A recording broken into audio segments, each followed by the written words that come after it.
Hey, what's up guys? This is Anthony from Anthony's Customs, and for this review we're looking at the Marvel Legends Marvel Now Iron Man. So this is the black and gold Iron Man that everybody's been talking about for a long time. Some people hate it, some people like it. I kind of like it.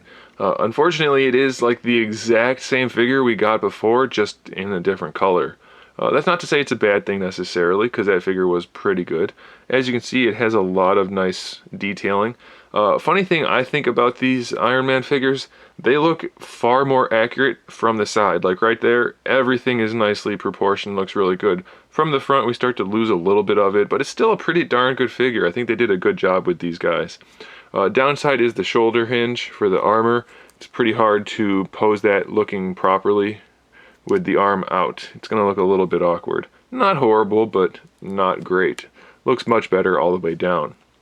Other downside is we have the repulsor blast on this hand and only a fist on this hand, so you're going to be somewhat limited in your posing options. Not a horrible amount of limitation, but somewhat limited.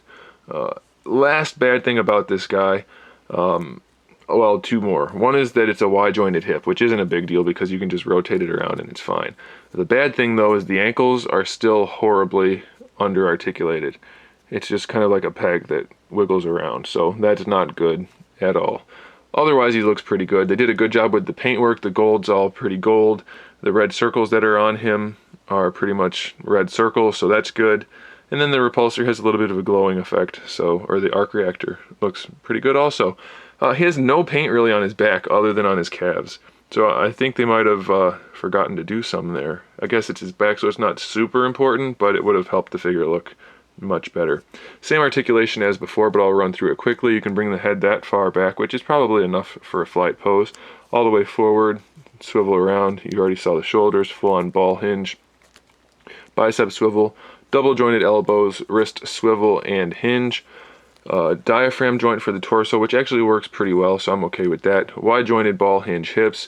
You can still get most of your posability out of them, so it's not a huge deal. Thigh swivel, double jointed knees work pretty well, and then the ankles are pretty limited. So if you're looking for a Marvel Now Iron Man, not only is this your only option, but it's a pretty good figure.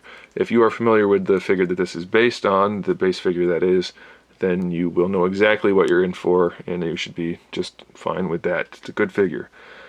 There it is, not much else to say. Stick around for some posing at the end here, and make sure you subscribe to the channel so you can see my upcoming figure reviews, custom figures, and other good stuff. And in the meantime, keep collecting.